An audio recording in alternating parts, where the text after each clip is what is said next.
Hey there, this is Janet from Paper and Spark, and in this video I want to discuss Paper and Spark spreadsheets versus GoDaddy bookkeeping for any GoDaddy bookkeeping users that are looking for a new system to support them, and a few tips and tricks if you decide to transition from GoDaddy to Paper and Spark bookkeeping templates to make that transition easier for you. Paper and Spark spreadsheets, a few benefits of switching over to this as your new bookkeeping system. It's a one-time fee. There's no monthly subscription costs. You can use the spreadsheet file. I'm looking at an Etsy seller spreadsheet right now, but you can use any of our seller spreadsheets for multiple years. You don't have to pay each year. All you have to do is change the date up here to be whatever year you want to do your books for, and you can download a new clean file every year from your account at paperandspark.com after you purchase. They are made especially for makers, physical product sellers, and e-commerce sellers. So it's not like a one-size-fits-all software.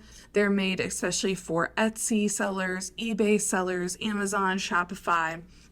And it's a mix of automated and manual work. So it's not going to be a completely automated software like GoDaddy is, but there are actually going to be some pros to switching over to that kind of method. It's not as much manual work as some users are fearful of when they switch to a spreadsheet after using software. A lot of times with your software, you still have to go in and double check what the software is doing on your behalf. A lot of times transactions get duplicated, or maybe they're missing, or maybe things get miscategorized, and there's still manual work that you have to go in and do. With a spreadsheet, you have more control over how things are categorized, where they're going, how they're entered, making sure that things are entered properly one time, not duplicated. You also end up having a better sense of what's going on with your numbers because you're looking at them every month doing this work instead of blindly relying on a piece of software. So we've had a lot of good feedback from the first handful of GoDaddy users that have already switched to Paper and Spark, that they really actually enjoyed doing it this way. They were worried about the manual work, but once they got to the other side of it, they realized that it wasn't as much work or as time consuming as they were worried about it. So the system has so far been working out really well for GoDaddy users. So briefly, how a Paper and Spark seller spreadsheet works: you purchase the one that coordinates with whatever e-commerce platform you're selling on or selling with. So right now we're looking at the Etsy seller spreadsheet, but all of them are set up very similarly. You will actually follow the step-by-step video or written instructions that come with your spreadsheet, and you'll copy a CSV from your e-commerce platform and paste it into one of these light blue import tabs, whatever month you're doing your books for. You paste the CSV in here, and then there are built-in formulas that will populate all of the light blue stuff for you on this monthly summary tab. So that's the automated part. You don't have to go look at your sales reports or your fees and figure all that out. You're able to import that in following the instructions. What I want to show you today is how to download your data from GoDaddy for 2022, because I know we're in the middle of a year, so a lot of us want to get our 2022 stuff into a Paper and Spark seller spreadsheet so that we can have a full year's worth of transactions in this system. So I'm going to show you how to download your expenses from GoDaddy for 2022 and streamline the process of getting them in the expense tabs where you do the manual entry. So that just makes this a little less time consuming, a little easier for you to get this part of your books done and caught up through June. You'll follow the instructions to get your sales information and your e-commerce platform fees in here, but the business expenses on these tabs down here, that's what I'm going to show you how to get caught up on. So one thing I want to make you aware of before we get started is that GoDaddy is only giving you until September 30th of 2022 to download your reports and data from your account. After that point, you won't be able to download any sort of CSVs. So I strongly recommend that you go into your GoDaddy account and you'll see a transfer link as one of the options. I suggest downloading all of your transactions since you started using GoDaddy into a CSV file. Bonus points if you want to also download PDFs or print PDFs of your profit and loss statements from prior years, just to have that data on hand in case you ever need it. You want to at least have a CSV of all your transactions from prior years though, just in case you ever get audited and you need to be able to drill down into how you determined a particular expense or revenue amount. So make sure you go in, click transfer, download a CSV of all your transactions. For some users, that CSV file never arrived via email and they had to reach out to support. So make sure that you actually check that you get the email with the CSV from GoDaddy and download it. I think you only have a certain amount of days to download it from that link. So download it, put it somewhere safe, save it in multiple places, save it to the cloud, just in case you ever need it. Next, I recommend that you go into your GoDaddy account and click on expenses. You should be able to click on expenses, change the dates for your expenses to be January 1, 2022 through the present date, or pretty much the last date that GoDaddy imported anything, which would be June 30th, 2022. Scroll all the way down to the bottom of that screen and click the export button. You want to export it as a CSV, and it also should be emailed to you when it's done. And again, if for whatever reason you don't receive that email, make sure you reach out to GoDaddy support, and please make sure that you do that prior to September 30th, 2022. So once you get that CSV, it's going to look something like this. My goal with the rest of this video is to show you how to easily get the expenses that are on this CSV into your Paper and Spark spreadsheet so you don't have to go do a bunch of manual entry to get caught up for January through June. So if you take a look at how the Paper and Spark spreadsheets are set up, we have these expense tabs that have certain columns on them: date, amount, vendor, description, payment source, and other.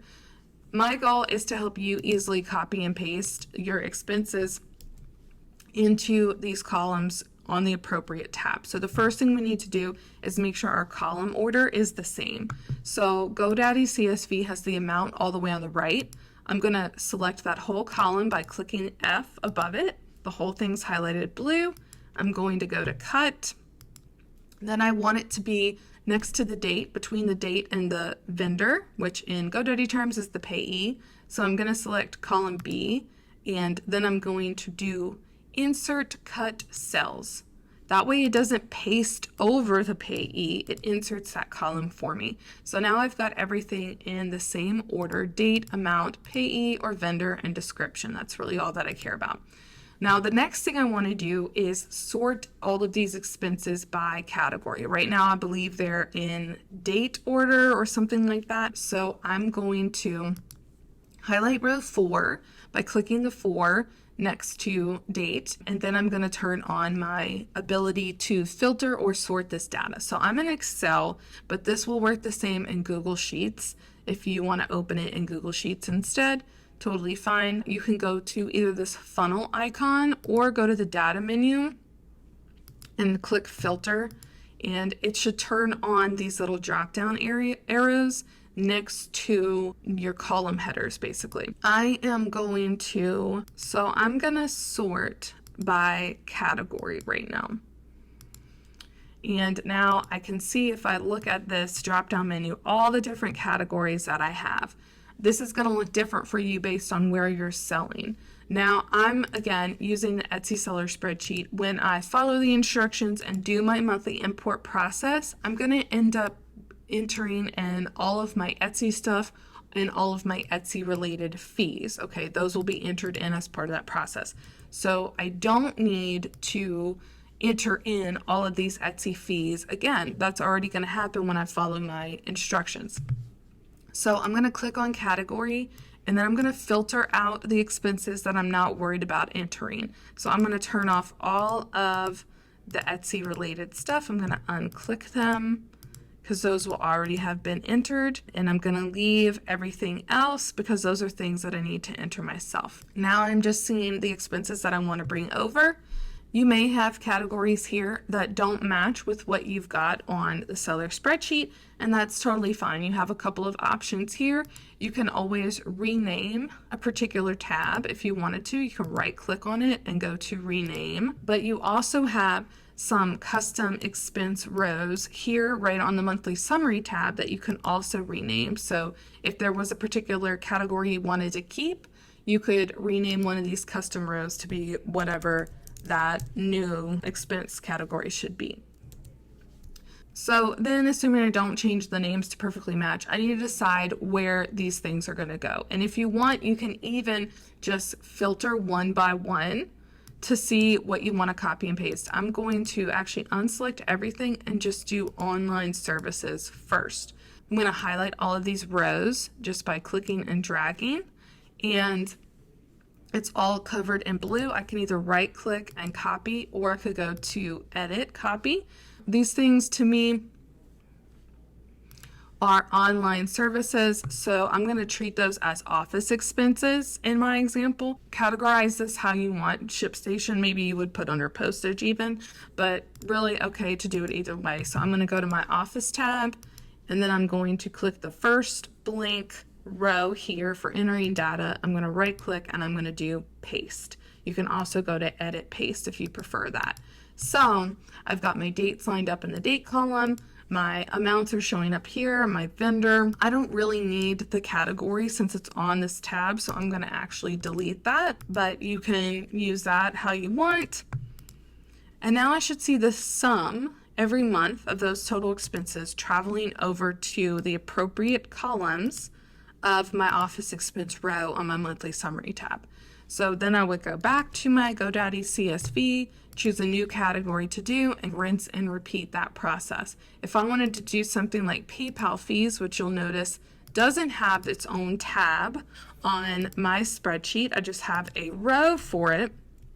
Another good trick that you can do is, if you want, you can just filter this by month. I'm going to look at just my January PayPal fees right now.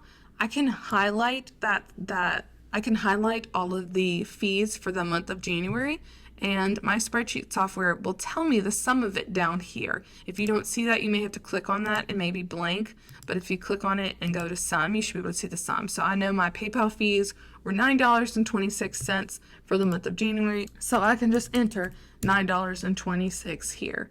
So that is how I would download the data from GoDaddy and try and streamline the process of catching up on your expenses for the year, and just rinse and repeat that until you've entered all of your expenses for January through June. I always recommend watching the video instructions of how the spreadsheet works first, because just an understanding of how everything is linked together and how the spreadsheet is meant to be used will help you going forward and help you before you run into any roadblocks with copying and pasting those expenses. If you have any other questions about how we can make this process easier for you, if you have any questions about what spreadsheets are the best fit for you, please don't hesitate to reach out. You can email us at support@paperandspark.com. Thanks.